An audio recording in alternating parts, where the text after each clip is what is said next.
So what was going on in your life when you joined the Marines? Well, when I joined the Navy, actually, that was in 1950 at the age of 18. Not much other than the fact that I wanted to get away from Topeka and see what the rest of the world was really all about.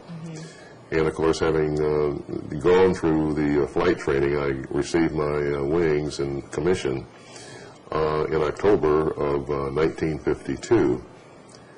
And one of the reasons I opted for the Marines, I knew there had never been a black pilot in the Marine Corps. So I wanted to see if I could achieve that goal, which I was able to do. And then my first duty assignment would have been in Cherry Point, North Carolina. But I'd had enough of the South and decided I wanted to stay away from the South if I possibly could. So Headquarters Marine Corps, at my request, changed my orders to El Toro, California. And what I didn't realize is I jumped from the frying pan into the fire because El Toro was the training base for replacement pilots in Korea.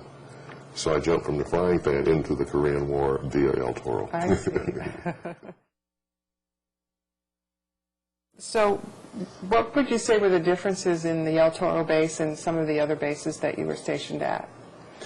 Well, for one, they seemed to have a much looser attitude, a much more relaxed attitude. Beautiful weather for the most part. The smog, as an example, we'd go flying in the morning, we could see the smog surrounding the city of Los Angeles.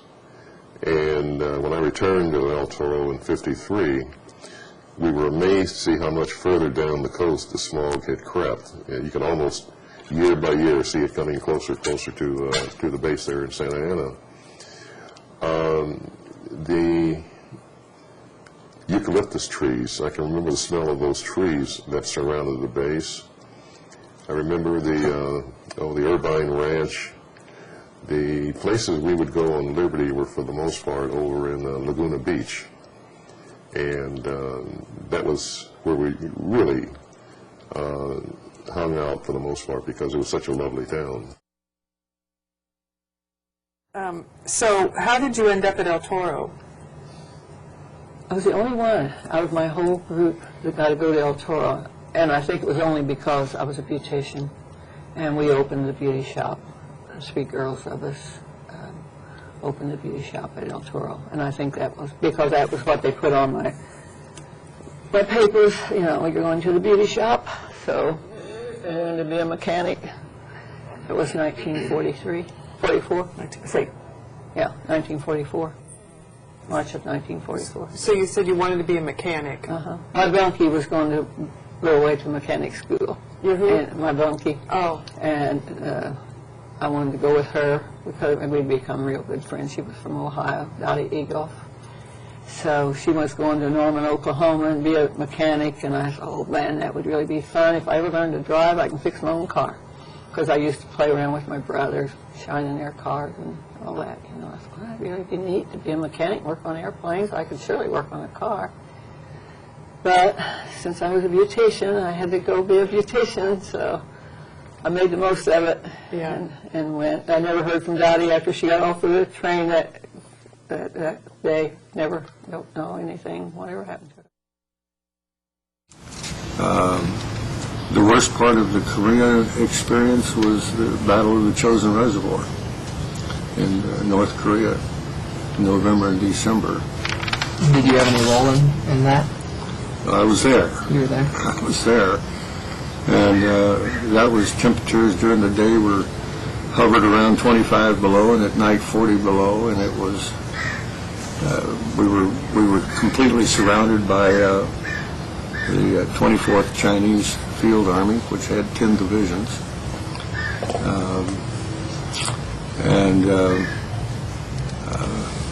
Even to this day, I'm not sure that the Chinese were a worse enemy than the weather. Okay, so you said you ended up at El Toro. You actually chose El Toro? I chose El Toro. I did. I was homesick. Oh, I have to tell you a little story. Okay. My mother had an old Model A Ford with a rumble seat. And she let me drive it back and forth to the base once in a while. I'd go home on Liberty and I'd bring the car back. We called her Leapin' Lena.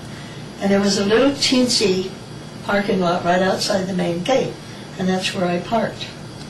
And every time I'd go out and start up that car, I could get out the parking lot, and just as I'd get in front of the main gate, it'd backfire.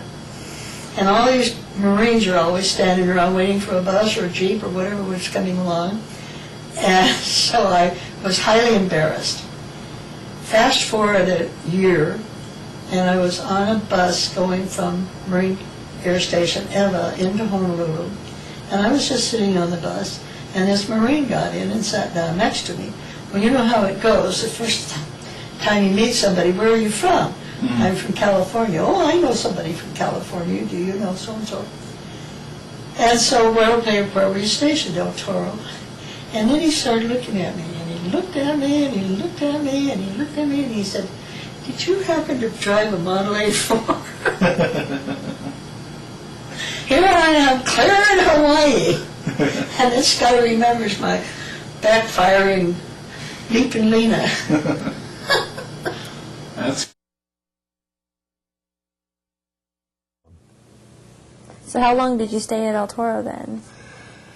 Just a few I months? can't tell you exactly, but it seems like I was there in the neighborhood of 3-4 months. Okay. 3.5 months, possibly. Mm-hmm. Then we was moved to Marine Corps Air Facility, or LTA. That was about 8 miles, if I remember right, from El Toro. Mm-hmm. The Leiden Air Base. Yep. Over And there. they were really opening that up when we got there from the Second War. They was getting it all, there was weeds in places and a mess. And that's where I kind of got, after I was there a while, one morning when we had muster, Master Sergeant Downey said he needed somebody that had some experience running a bulldozer. Nobody said a word. Well, I always wanted to run one. Uh-huh. Raised my hand. I thought, could. And he said, Mertz, you're lying. No, sir. Remember that.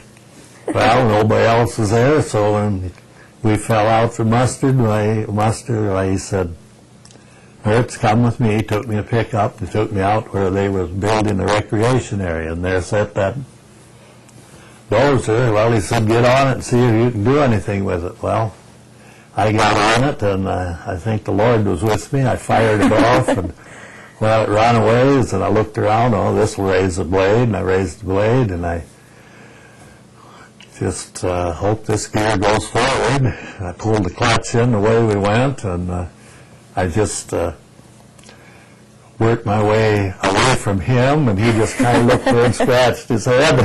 It was something I'll never forget.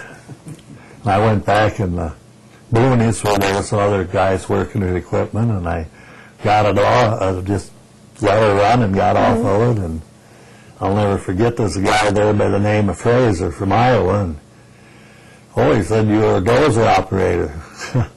Well, I said, I operated from over there to here, but I got a lot to learn. Well,